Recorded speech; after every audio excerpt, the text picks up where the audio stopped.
good one. This is a film about a teenage girl who goes camping with her dad and her dad's best friend.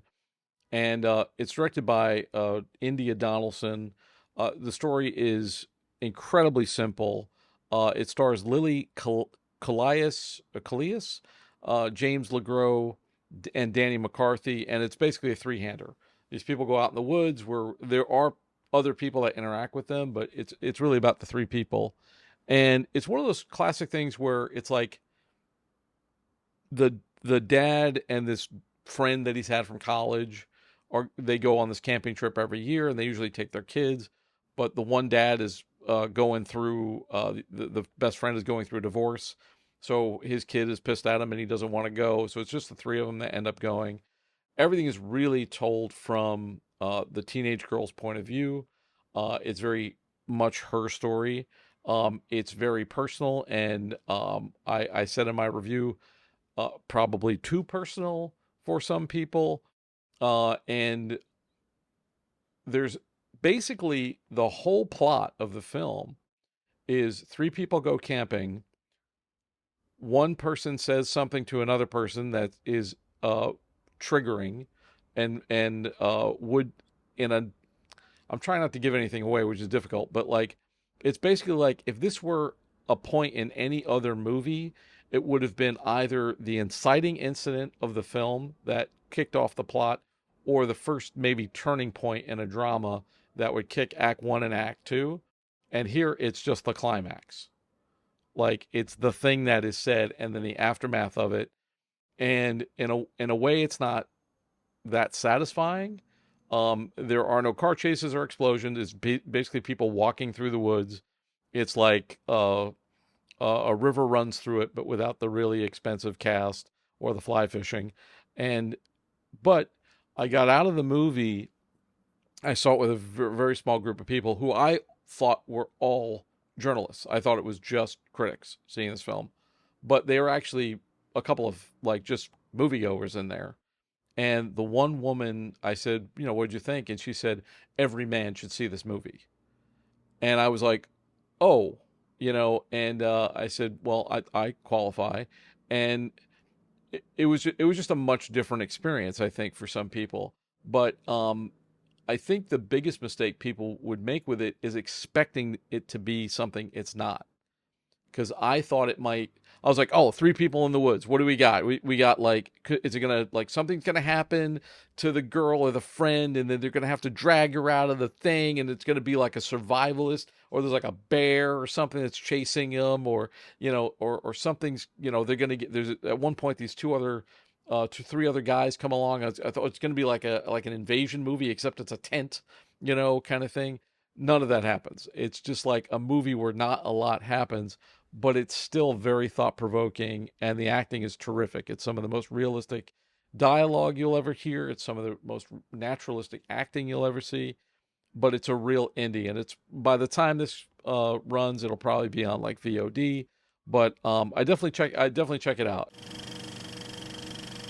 Humanist vampires seeking consenting suicidal person. This film is based out of Canada, so it's largely in French, with the occasional outburst of English. We'll call it Franglish. But it's a very tongue-in-cheek horror comedy. Basically, it revolves around this gal, Sasha, who is part of a vampire family. We meet her when she's younger, but they just age slowly. So we meet her as a young girl, and they bring in a birthday clown, and they're like, oh, yay, now let's eat the clown. And she doesn't want to. She actually cares about humanity. So she doesn't want to kill people to eat, but she has to eat. So, like, her parents will hunt, and then they'll just give her blood bags, and she sips on like Capri Suns. But it gets to the point where they realize we're not helping her. This isn't a sustainable lifestyle. So they send her to live with her cousin Denise, who has no problem killing humans. And she tries to bring her around to the vampire lifestyle, but it's a hard go. Then Sasha comes across a young man who is bullied and put upon and is thinking about ending his life. And she realizes, wait, here's someone who wants to go, and I need someone to go. Maybe we can help each other. So they form a friendship, and she decides, I'll take your life if you don't want it, but you have to have a dying wish. And he's like, I don't have one. She's like, you need one. And over the course of the evening, they go out, and he kind of tells off his bullies and the people who've put upon him throughout his life. And for the first night in his life, he's truly alive.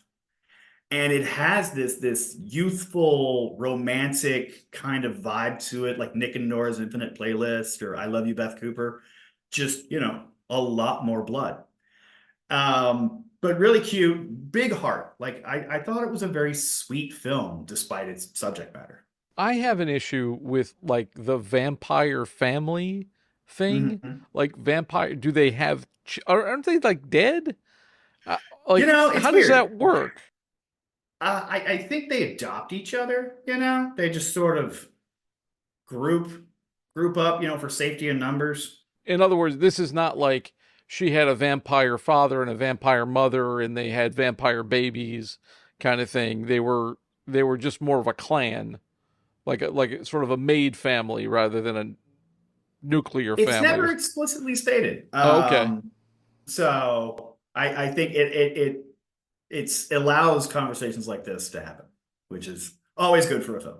Are there like vampire creature effects and things like that? Do they do? Is there a lot of blood? Like, There's there's blood, there's fangs, but a lot of it is suggestive. It's still, like I said, the tone is still surprisingly heartfelt, despite the fact that, they do have to have blood to survive. where would it rate on your like scareometer kind of thing? Oh God, it would barely register, Okay. honestly. Yeah. So if we're grading on a scale of say 1 to 5, and we go back to Arcadian, that would The be Arcadian's like a 5.2. Uh, okay. Humanist vampire seeking consenting suicidal person is like a 1. Uh, okay, all right. That's a good metric right there. I saw a couple of films. The one film that I will talk about is Griffin and Summer. Mhm. I interviewed the director and the two leads from that film. Check that video out. Check that episode out. Lovely. So this movie, just to give you the overview of it. So Griffin is a 14-year-old kid who is on his summer break and is writing sort of Edward Albee type plays, but from the perspective, he's a 14-year-old, but he's writing for people in their 30s and 40s, and he wants to put this play on. He's like looking for a venue. The opening scene is him acting out a scene from the play at like the school talent show, and next thing he's on the phone. Yeah, I knew teenagers weren't going to get it. This kid's. It's like I said to the actor, I was like, I don't know where they found a 30-year-old man trapped in a 14-year-old body, but like that's what this kid is, and he's hilarious. Everett Blunk is the actor's name, and he's wonderful. Owen Teague is in it, and the last time we saw Owen Teague, he was a CGI ape in Kingdom of the Planet of the Apes. He was like the lead ape. Wonderful part. He's got a very James Deany kind of vibe, and so he plays this handyman that Griffin's mom is hired to help her around the house because the dad is like split, and it's a very contentious situation between the parents. Everett, young Griffin, he's trying to get this serious. He's doing this serious play, but all of his friends are like trying to be kids for the summer. And like at one point, his friend, this girl who's was going to be the director of the play, she's like, I think like I think the rehearsal schedule is a little intense. She's like, what do you mean? 60 hours is standard for equity, And man, so he's trying to get that done, but then his life is complicated when he falls in love with Owen Teague's character, and I found it incredibly relatable because I was that kid who was like trying to make movies in the basement and trying to do all this like very serious stuff and like with this intensity.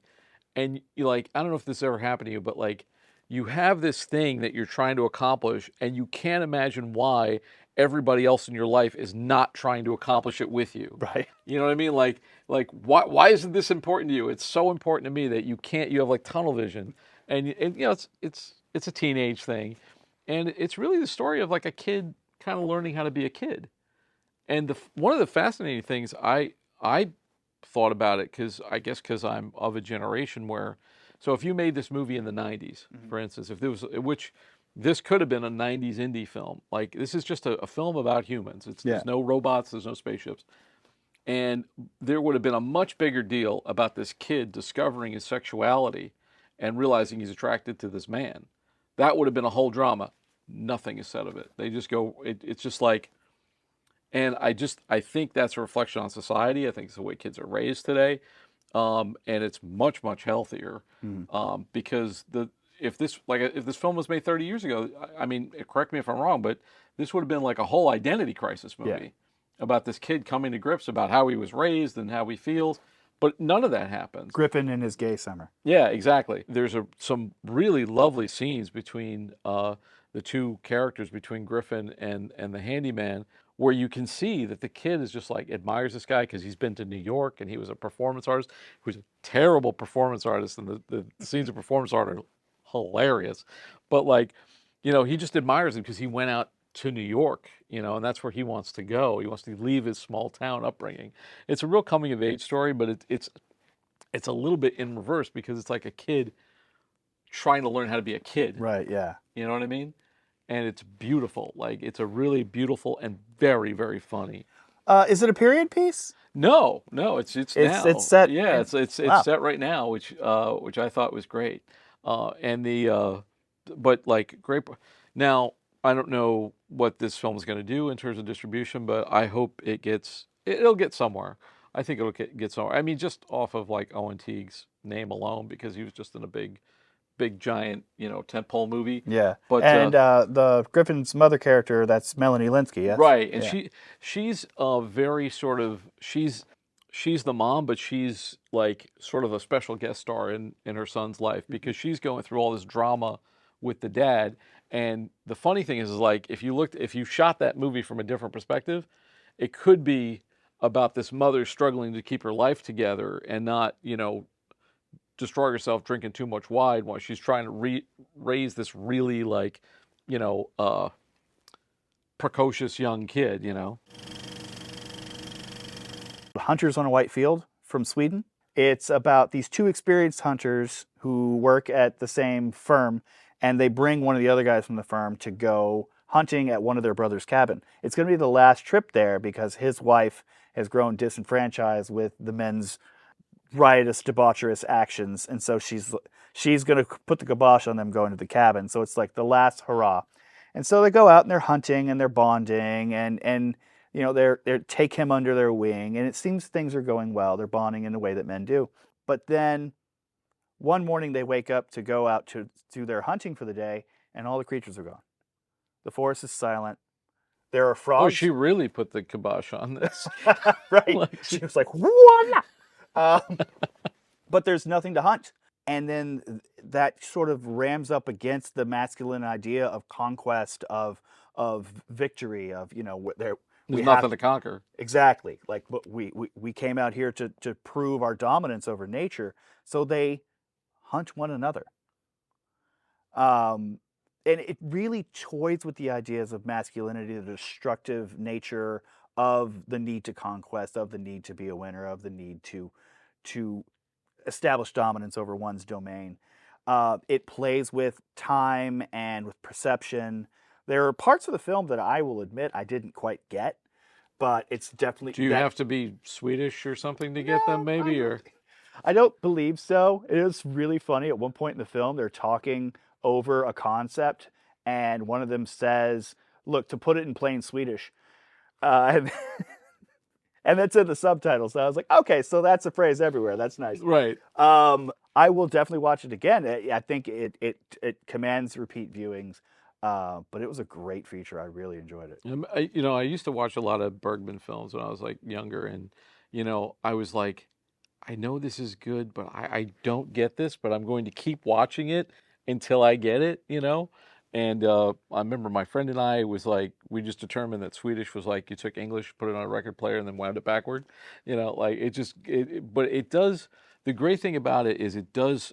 Whenever you see a foreign film, especially if you don't know who the actors are, if they're not super famous, those actors are just those characters for you. you don't have any reference. So it's like it's less of a suspension of disbelief. You know, they just become those people, and you can get really more enthralled into it because you're not trying to get over the hurdle of like, oh, that's Jeff Bridges, or you know, like, or that's Robert Downey Jr. and he's playing this guy, kind of thing. Yeah. But Why does Jeff Goldblum have fly wings coming out of his back? but it's I don't know. Do we have to like leave the country to get creative? Both of these movies are foreign films, and they sound really creative. No, I don't think so. I think I think work like this is being done here in America too. It's just maybe not reaching the level of sophistication that's going to send it to film festivals like Tribeca. Okay. But I do think that creativity is worldwide. Just as I said that the phrase, you know, one to say, but let me put it in plain English, or let me put it in plain Swedish, that is universal. But yeah, it sounds like a really interesting film, man. I liked it a lot. All these sound like incredible films. The next film I saw also, there are laughs in this picture as well, but it's also a straight drama. It's called Hard Truths by Mike Leigh. Mike Leigh is the guy behind films like Naked and Topsy Turvy. He's an excellent director, and he returns here with Marianne Jean-Baptiste, who was in a film of his called Secrets and Lies, where she was nominated for an Academy Award. She plays this character called Pansy, who is this really bitter, grief-stricken woman who I don't believe is over the death of her mother, and she's very, very like sort of angry and just kind of overly judgmental. She constantly criticizes everyone around her. Michelle Austin is her sister, who's kind of the opposite of her, and then David Weber plays her husband. It's a very, very strong ensemble. Again, this movie is all about the acting. There's no car chases and no explosions. It's really all about the characters and this situation. And this is a family drama. It's almost a tale of two families. You got Pansy's family and Pansy, who's this like really abrasive, harsh, and intolerable, who just tells everybody off like for no reason whatsoever. You know, like she yells at her son, she yells at her husband. They can't do anything right. But really what you see in these quiet moments of the film when she's not berating somebody is, and we've all met these people in like real life. You've met some older woman who's like really cantankerous and just mad at the world. But you know what this movie shows you is that this person is going through like their own private hell. You know, they're going through pain and they're lashing out in the only way they know how. And it's not right. It's not fair to other people, but it's how they're dealing with their own pain. And we learn about that through the course of the film. And, you know, it's a tale of like two families, because you got Pansy and her family who don't communicate. Her son is 22 years old. He's a grown adult, but he still lives at home, and he's a complete introvert. I suspected that the character was probably on the autism spectrum somewhere, but he doesn't seem to have any ambitions or goals, and his main motivation in life seems to be to avoid his mother. He goes out on these long walks to get away from her. He hides in his room to get away from her, and he doesn't know how to deal with her. And in one scene, when the two families come together, Chantel's family and Pansy's family, the cousins, and you know, they don't know how to talk to each other. It's just very, very awkward. Whereas when you see Chantel's family, she's a hairdresser who talks to everybody, and everybody like in the community loves this woman. She's like, you know, she's the town hairdresser, but she's almost like the town shrink because everybody talks to her. She has two girls who are both, grown up but still living at home, and they all get along, and they all work, and they all like have this great rapport with one another. And it's just a great juxtaposition between the two. You know, a lot of things get said, and it's very, very realistic. The acting is very real. A lot of people thought the acting was improv, but they just used improv to write the script. It's very powerful. It's not going to be for everybody, but I would definitely recommend it. If you just want to see great writing and great acting, it's a hell of a movie. And it should win all of the awards, but, you know, we'll see. Probably the biggest hit of the summer, Inside Out 2. Now, this is a complicated movie for me because I really, really, really liked it, but I disagree with some of the creative choices. And part of that is because Inside Out is my number 2 favorite Pixar film of all time. It's easily in my top 5 animated films of all time, and it was my number 1 film of the entire 2010s decade. Like, I am so attached to the original film and how wonderfully it expressed emotion in visual terms, to the point where you can't help but not only fall in love with the characters inside Riley's head, but with Riley herself. So I didn't think a sequel was needed. I didn't think we needed new emotions because it just felt like marketing. And once we decided on that, we have Anxiety, who we now have to retcon into the series. And you didn't need a villain for these films. There are some takes and critiques that say that she's not a villain, but she does literal, bottom line villainous things. Like, she runs an animation sweatshop. She kicks the core 5 out of Riley's head for disagreeing with her for all of like 5 seconds after she shows up. She's a villain. She's a sympathetic villain, but she's a villain all the same. And maybe there's a meta point to be made about having, this freakish, insecure orange interloper coming in and demanding fealty to whatever their plans are and laying waste to the world if you don't agree and causing panic attacks. Maybe there's something to that. I don't know. But once those decisions are made, once they go down this path, they handle it beautifully. Riley's transition into adolescence and the awkwardness of trying to fit in with a new group of friends, we've all been there. The climax where she literally has a panic attack, I went to the hospital for those. I know what those feel like. They nailed it. While most of the new emotions are barely cameos, like basically Ayo Edebiri as Envy is probably the only one who gets any significant screen time apart from Anxiety. They are still fun for what they are, especially June Squibb comes in for 2 quick blips as Nostalgia, which is a nice little dig at Disney's machine, to make Disney billions of dollars. So, and while Tony Hale is a great voice actor, he doesn't make up for Bill Hader not being there. But I do like that Anger, Disgust, and Fear are more active characters this time. Like, there's a whole lot more abstract concepts that are depicted in novel and profound ways. The quest to get back to Riley from wherever they're ejected to is compelling in the extreme. And there is something to be said about embracing the things that make you off in a way. Like that, the message of the first movie was embrace your loving darkness, embrace sadness as a part of growing up, and know that it's not a negative emotion, no matter how it might be presented. This is more about, as you grow, there's going to be quirks about you. There's going to be things that are a little bit weird and awkward and off-putting, and you need to embrace those too, and you need to learn to cope with it.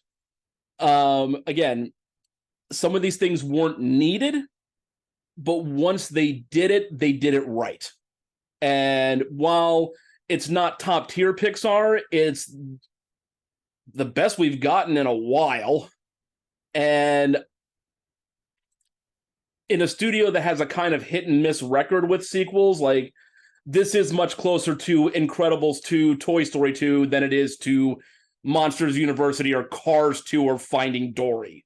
So I was very pleased with it. The latest from Yorgos Lanthamos, Kinds of Kindness. It was kind of surprising when this was announced because he was just coming off of Poor Things. Emma Stone won her second Oscar. They won all these artistic Oscars. To have another film come out basically 6-7 months later, kind of a shock. But in a weird way, this is one of his most unique works, but it's also his core elements laid bare. A lot of sexual and ribald humor, a lot of dark humor, a lot of stilted line readings and dialogue to kind of show this very extreme satirical view of how we contort ourselves into what is considered a normal life. This time presented as a triptych, 3 separate stories that only have the connection of a background character just referred to as RMF. Otherwise, you have basically a small ensemble of actors: Emma Stone, Jesse Plemons, Willem Dafoe, Hong Chow, Margaret Qualley, Mamadou Ati. Very small group of people playing a different role in each segment. The way it works out is basically each of the three areas show an exaggerated view of different stages of life. The first one, called The Death of RMF, is mostly about Jesse Plemons as a successful businessman living an ideal life, but literally every aspect of his life, from the food he eats to the hours he works to the times he, has relations with his wife, are planned down to the millisecond by Willem Dafoe playing his boss. So in a weird way, it's more of a parent-child dynamic, because the one time Plemons' character says, "I'm not going to do this thing," which is kill RMF, he loses everything. He's completely cut off. Every perk and advantage he had in his life is now gone. The whole facade is ripped out from under his feet until he comes crawling back to daddy. Then you have the second segment, RMF is Flying, where where Jesse Plemons plays a cop whose wife, Emma Stone, is a marine biologist lost at sea. And he's trying to mourn her potential death and cope, and then she shows back up, but he's convinced that she's not real, that she's an imposter because her shoes don't fit the same way, or she eats chocolate even though his wife hates chocolate. And he goes to these very dark and very extreme lengths to basically harm himself and also make her harm herself to prove that she loves him and that she's really his wife. It's very disturbing, but again, encapsulating one section of our life cycle. It's the idea of adult relationships, whether they're abusive or loving, and how we cope with that interpersonal dynamic when we're basically equals, but one side doesn't think they're an equal. And then finally, the third part, RMF eats a sandwich, which that if there's one flaw in the film, it's the pacing, because I was just waiting for RMF to eat the sandwich so we could end the film and go home.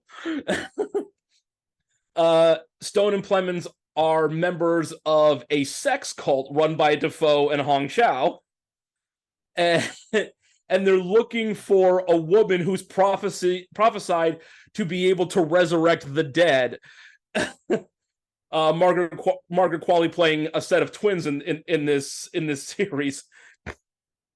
And of course, this one is more about how we cope with the inevitability of death, how we transition into the final stages of life, that sort of thing.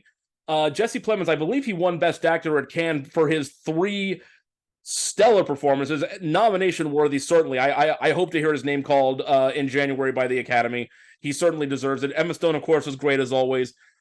Margaret Qualley, a lot of fun, and of course Dafoe is again pure Dafoe. The fact that so much is done with so little, again, this is kind of a trademark of Lanthamos. This whole film very much highlights his tropes and defaults, for lack of a better term. But it's also the hardest to follow, because again, once you realize that this random background character is the only connecting thread, you do wonders like, where was he flying? Did I miss that part? When's he going to eat the sandwich? Does he die? Like, it definitely leaves with some pacing issues, and it could also lead to some like really confusing side bits, like Emma Stone randomly dancing to some trance music, or dogs driving cars to the tune of Rainbow in the Dark.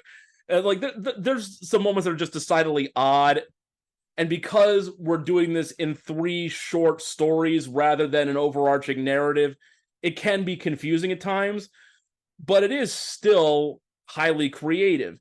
And it kind of, it bathes in its own irony. I mean, the movie's called Kinds of Kindness, and really the only kindness being shown is cruelty as a form of, welcome to the real world kind of thing. I enjoyed it, but if you're not a Lanthamos fan, you are just going to wonder what the heck's going on. And even then, I would say this is probably the least of his English language films. Still a solid B plus for me, but I can definitely see where people would just stare at this and go, what am I supposed to do? I have that reaction to a lot of his films. Not that I think they're bad. I just don't know if they're for me.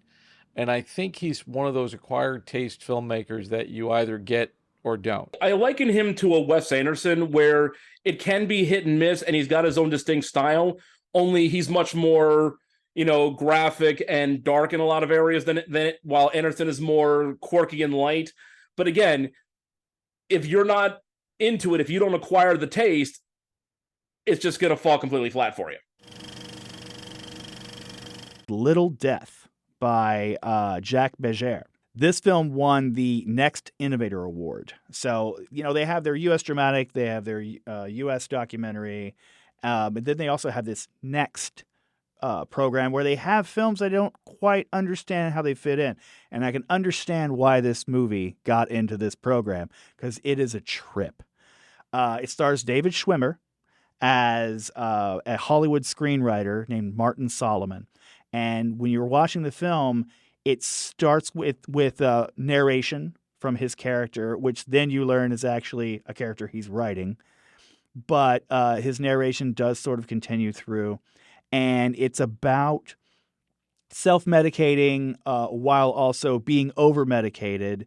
And, he has these different afflictions. He's getting all these pills and he's losing himself in this. And it's about his relationship to his work.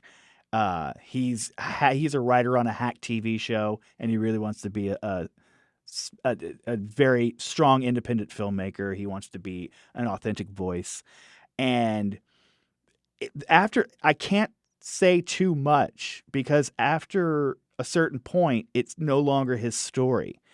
There's a change in his perception of his own reality, and then through that, we're allowed to follow a different through line. And the back half of the film is now a very young film. Now it's a couple of young people trying to make their way in LA, and you think it might be their story. Is it kind of like a movie within a movie type of thing? No, it's more of those. It's almost that Linklater Slacker thing where just kind of drifts. Yeah, and then now we're following over here. So you're following one through line, and then someone throws it to someone else, and now you're following them for a while. Is it coherent though? Yes, very much so. Okay. But I was watching it with some friends, and there was one point during Solomon's through line that they got confused based on his perception of himself, and I had to remind them what was happening. But really very trippy, very imaginative, very daring. It takes a lot of risks, but I think they all pay off. And I can understand why it was given an Innovation Award, because it was very innovative in the way that it was put together. Very cool. I think most people still think of David Schwimmer as the Friends guy, but he was a really good actor before Friends, mm-hmm. and he was doing stuff on stage, and he's one of those people that kind of got the lost in the sitcom. What do we think in terms of that coming out? Like, is that a streaming picture? Do you think they'll get a wide release? I don't know how it. I mean, I could see it in an art house, but more than likely, I imagine you're going to find this on a streamer. Are we like Beau is Afraid territory? Yeah, I would go that far. Yes. Okay. Yes. It's not for everyone, but I think it really does reward the patient viewer, the person who wants something different. I kind of, as I was watching it, I was picking up all these little influences from other films. So I said, if you took Prozac Nation, Adaptation, Woody Allen, not a Woody Allen film, actually Woody Allen, Kids, and Requiem for a Dream with a dash of demonic AI in a blender, you'd have this film. I don't know if I want to see that, but it's interesting. There's some shocking shots in the film that come at you like through the course of, just the runtime. You're watching, I'm watching this film. Oh my God, what was that? What was billed as going to be like the biggest horror movie of the year, the greatest thing since Silence of the Lambs. We're going to talk about Longlegs, directed by Oz Perkins, the son of the late, great Anthony Perkins, Norman Bates himself. Yeah, there's a little bit of a plot framing similarity between this and Silence of the Lambs. You have Micah Monroe playing Lee Harker, a young FBI agent who's called in on this massive string of serial murder-suicides that have plagued the Portland rural areas in Oregon since the 70s.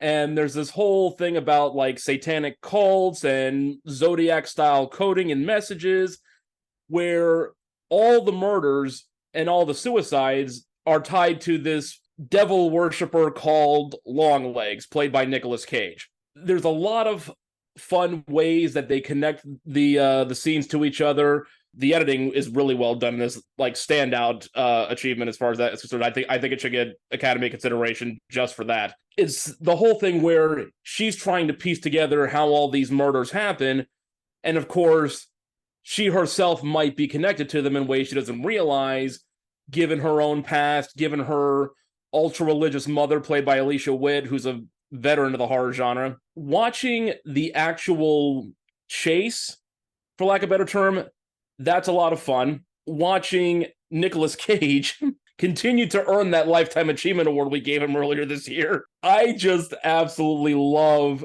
first of all, the makeup job that's done on him. He's so pasty and ghoulish and weird looking that one of the best scenes is that he's just walking around in a hardware store picking up supplies and weirdly flirting with the clerk, and it's just creepy as all hell.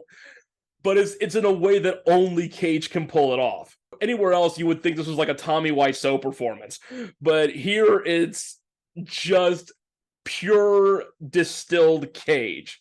There's scratching of the surface when it comes to the actual motives behind all these deaths. This whole idea of damnation being masked in the salvation of the church. I wish it would have been explored a little bit more. I wish there was a little bit more grounding in reality rather than, blaming it on the occult. But for the most part, it's really well made and really well done. I don't think it's to the level of Silence of the Lambs because Micah Monroe, she plays Lee Harker well, but she's not Clarice Starling. She's just not. Clarice is put into the situation and then she does the work. She forms the rapport with Hannibal Lecter to get to this end solution where she goes after Buffalo Bill. Whereas with Harker, a lot of the stuff happens to and around her rather than her initiating. She's not given as much agency as Starling was. And as fun as Cage is as Longlegs, you're never going to get to Anthony Hopkins level. But for what it is, I was pleasantly surprised at how funny it was. There are some legitimate thrills in it and very few jump scares, which is always a plus in my book. I was going to ask you, does he go full Cage? Oh, yeah. Oh, yeah. If you want to see Cage just doing the kind of crazy that only he can do, yeah, this is probably the best example in a good long while. Yeah, I've also heard it's pretty scary. Like, it's genuinely scary.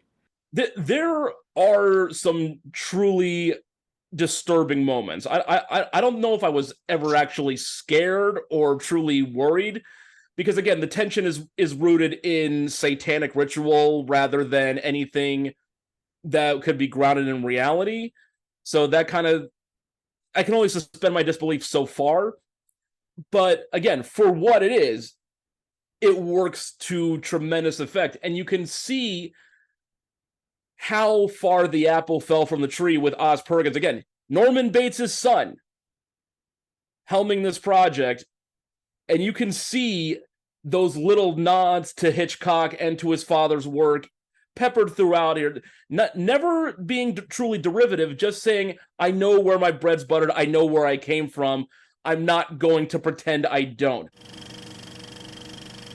The film is called Love Me, from a directing duo, Sam and Andy Zucchero. This film stars the talents of Kristen Stewart and Stephen Yen. As you know, Stephen Yen just won the awards for the limited series Beef on Netflix, so he's a very hot commodity right now. The interesting thing about this film, it's not a traditional love story, or is it? Because it is between a sentient buoy and a satellite. It takes place years after humanity has wiped itself out. The beginning of the film is actually a very brief and brutal hyper time lapse of the end of mankind, as seen from space. So this buoy is floating in the ocean completely alone, but has been, it's programmed with AI. It has sentience, so it knows it's alone. And there's a satellite that's buzzing by the Earth every now and then to see if the Earth is repairing itself, to see if there are any life forms. So when it beams down to communication, are you a life form? She says, yeah, absolutely. Yeah, I'm a life form. Yeah. And creates a persona based on a social media influencer that she found in historical documents stored in her memory banks. So she calls herself by that name. She says she's that person. And when the satellite tries to, basically connect with her, it also, with its sentience, wants to find something to latch onto. So she assigns it the identity of the social media influencer's boyfriend. So they wait, hold on. I need a timeout. It's a lot. All right. So how is this being depicted? Is this live action? Is this animation? Are they just doing voiceovers? So at first, Kristen Stewart's voice is coming out of, actually at first it's an automated voice coming out of the buoy. It's like, hello. But is it in like real life, or is it yes, like so Love and Death and Robots or whatever? No, it's a pretty accurate, it's CGI obviously, but no, it's not made to look animated. It's Okay. And the satellite buzzes by, and the first time he's like, life form? She's like, no, I'm a boy. He's like, bye, and he leaves. So the second time she's like, I'm totally a person. So she takes on Kristen Stewart's voice, and then they meet in a virtual space. And when they meet in their virtual space, then you see Kristen Stewart, you see Stephen Yen. It's acted out, with flesh and blood, and their courtship plays out in this virtual space that they've created. So it's seeing two real people. Yes. But the scenario is this is a virtual world that we're in. Correct. Gotcha. Correct. It takes investment from the viewer, which I think good film should. And once we're in that space, then it plays out like an average love story. But because she has all the historical documents of the social media influencer, as the videos move on, not everything's perfect. There is conflict, there is, she's an influencer. He's just kind of there, and, he helps her out every now and then, but he pretty much gets tired of the performative aspect of it. And because they're so entrenched in their characters now, these two kind of feel some of that strain as well. It reminded me a lot of Spike Jonze's Her. Ah, okay. With Joaquin Phoenix and Scarlett Johansson, with that AI, companion learning to love. It sounds interesting. It really is. It's great. She's another one. I mean, she came off of that the Twilight, thing, and Pattinson did the same thing. Mm-hmm. They both went for projects that were the antithesis of that type of movie, and much to their credit. Absolutely. I would say Radcliffe also. I would put him in that house right. too. Yeah, I mean, he did a bunch of Broadway shows and things like that. It's a shame that people, like actors 30 or 40 years ago, didn't know to do that. Yeah. Because, where is Steve Urkel now? Yeah. But it's interesting. With a lot of these films, though, that come out of Sundance, it really does seem like, okay, they went for names because they want people to see these movies, but they didn't go for what's because at Tribeca, which is another big festival, you'll see more mainstream stuff, like they had a Disney film, a Pixar film, and which it couldn't be bigger. I do feel like they're going back to their indie roots. Yeah, they're very much championing independent film. And as you said, these independent filmmakers, they get the names so that they can get the funding, but they're still making their movie. They're still making an independent film with a unique voice, a singular voice. They're not being folded into the Hollywood system. So they're creating these offbeat stories. And it's wonderful that there is still a place for this sort of thing to happen. My Dead Friend Zoe. So this was also called a dark comedy / drama. I don't know if I'd call it a dark comedy. I don't know. I would call it a drama, and then there were funny parts. But I didn't write it. But it was written by Kyle Houseman Stokes and also directed by him, AJ Bermudez, and Cherish Chen. So U.S. Army veteran Merritt, played by Sonequa Martin Green, is grieving the loss of her friend Zoe, and played by Natalie Morales. And it's during her military discharge from Afghanistan is where we're watching the movie. But in Merritt's mind, Zoe hasn't left her side. So that's like her imaginary friend. She knows she's not real, but she is with her. Merritt is court-ordered to attend group therapy, and she's very resistant to it. She goes, but she doesn't participate. She doesn't talk. And the group therapy is led by Dr. Cole, who's played by Morgan Freeman. And at the same time that this is happening, her grandfather, who's played by Ed Harris, Dale, he's a Vietnam vet, and he's the reason she joined the Army, is diagnosed with Alzheimer's. And so she's struggling with the grief of losing her friend. I mean, that's the main thing, but there's also that grief of kind of losing her grandfather, losing that strength in her life. And the film highlights everyday struggles of veterans, and also keeping too much in and can really hurt you, obviously, and not expressing, your emotions to heal. And it's really about healing yourself. This one, again, crying throughout the movie. Sorry. But I will say, there were other people crying. Also, in Out of My Mind, by the way, men, women, everyone was crying during that movie as well, just to let you know. Sonequa is magnetic. I honestly didn't know who she was before this, and I know she's kind of big time, I think. I could not take my eyes off of her. She's so good. Her emotions. Natalie Morales, I mean, her as Zoe, she's snarky, she's feisty, but she's also like wounded. You can tell. It's really great. And a very cool thing about this movie was it was produced by this company called Legion M, and it's the world's first, you've obviously heard of it, fan-owned entertainment company. One of the co-founders and CEO was there, Paul Scanlon, and he told us that Kyle Houseman Stokes loved to film when he was on duty. And his sergeant, I believe, pulled Kyle from a stop loss, which I had to look up what that was, and I do have to read this one. It's a Department of Defense program that allows the military to keep service members on active duty past their contractually agreed upon separation date. He pulled him from that to go to film school. He said, "You have to go to film school," and so he did. Also, the main characters are female, and they were inspired by real people in Kyle's life. And he really did that, which makes sense, to distance himself from the story. But again, I thought it was really great.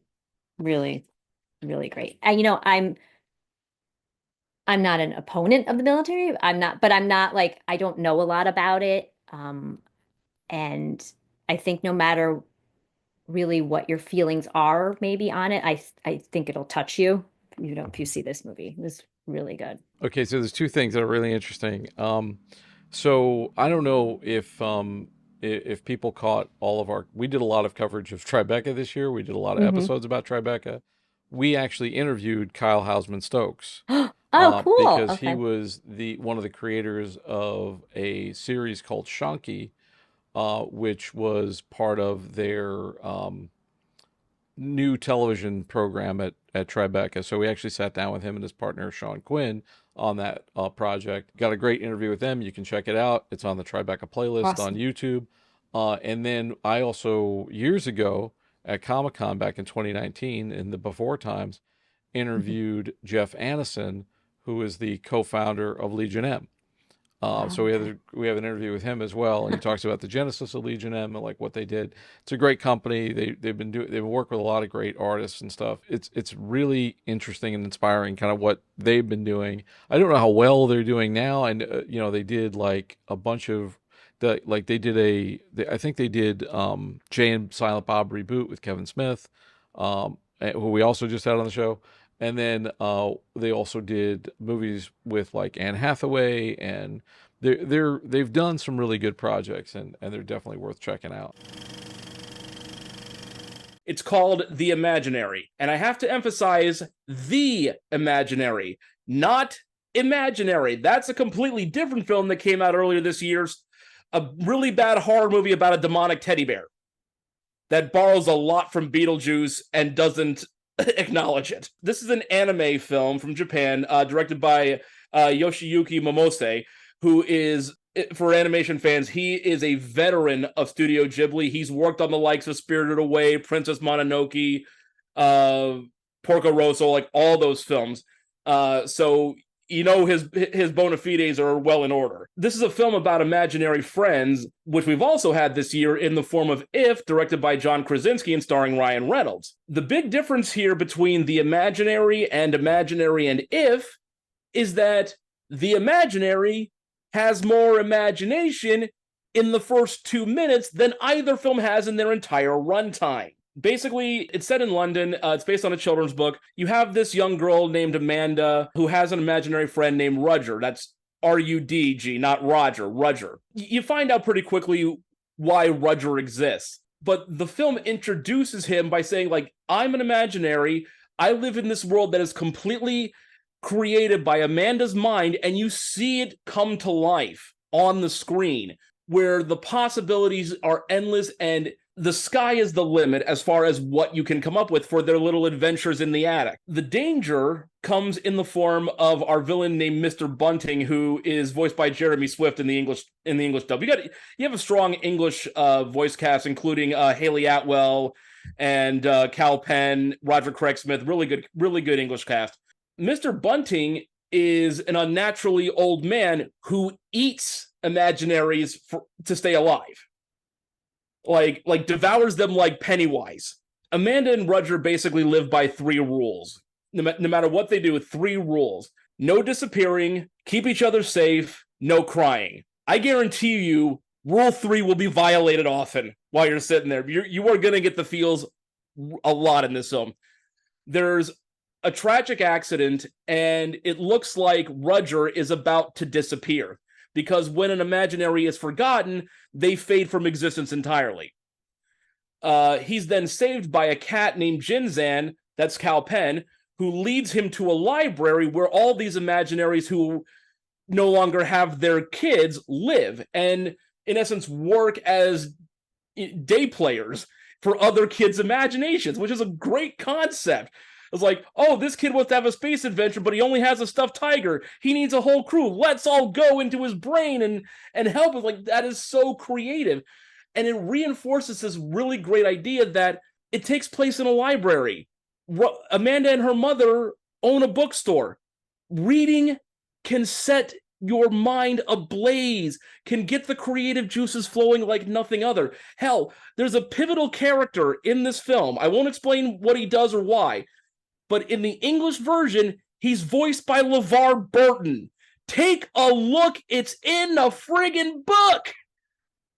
That is a great message to send to children. And when you aid it with this gorgeously vibrant animation, again, from someone who cut his teeth in Studio Ghibli, this shocker of a film that got buried on Netflix, whereas, Discount Grimace and Deadpool are cavorting with Phoebe Waller-Honeybee Bridge. It's the best film I've seen this year. This has been an off year for movies. Let's just call it what it is. We're getting into award season, and there's only a handful of films that might be nominated next year at the Oscars for more than one category. I don't want this film to be forgotten. I don't want this to disappear. Because when you get inundated by the marketing of a film like If or a throwaway B-horror movie like Imaginary, this gets lost in the shuffle, and it's a gem. It's a diamond. You need to see this just to get lost in the moment. It's like, because one of the weird things for me, I don't recall ever having an imaginary friend as a kid.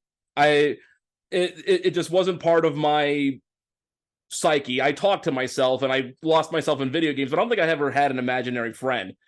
What I did have was my mother would tell me and my sister stories that she would just make up off the top of her head about characters that were clearly us, just with different names, and they were like, they were very like sugary names like Sweetie Pie and Honey Child or something like that. Like very, I don't remember the exact names. It's been too long, but it was just, you know, this idea that you can just create something out of whole cloth to get a kid's eyes wide and just looking at the world around them and thinking up their own possibilities for everything in this wonderful existence that we have, mundane though it may be at times. You can't lose sight of that kind of stuff. And this is a film that truly reinforces that, again, as anime is often wont to do, by giving the kids a degree of intellectual credit and knowing that they can handle heavier themes like death and loss in non-contrived ways. You know, allow the kids to be smart enough and ask the questions that parents may not even be prepared to answer, but the kids need to know. That shows a remarkable degree of maturity. And when you have that kind of stuff, you really can't let it go. And so, yeah, like my Netflix queue has been backed up for a long time, but I carved out a night to just watch this film and just let myself be dazzled, and I'm glad I did. It sounds good, man. I want to check it out. I'm not the biggest anime person. I like animation, but for some reason anime has often eluded me. I've seen some of the classic animes out there. I don't know if I've ever understood them so much. I think that's kind of the point. Like, it's not supposed to be wholly understood. And not in a way where you're just glossing over plot holes. It's meant to stimulate your senses and get you to ask questions of yourself, of what you're watching. Maybe watch it again to try to see if you've noticed something you didn't before. I mean, my all-time favorite animated film is Princess Mononoke. I've watched it dozens of times. I still see something new every time I watch it. I watched it just last month for the umpteenth time. Every single time I watch it, there's something new to discover with it. And that's something that Studio Ghibli and anime in general just do so well, that Western animation sometimes gets to, especially with Pixar, but doesn't often approach, mostly because it's just not profitable. It's not marketable. But the quality, I mean, if every Western and American animated film were like anime films, we would be getting 5 or 6 Spider-Verses a year instead of 1 every 5. So that's my quality endorsement. This is the BTRP Media Network.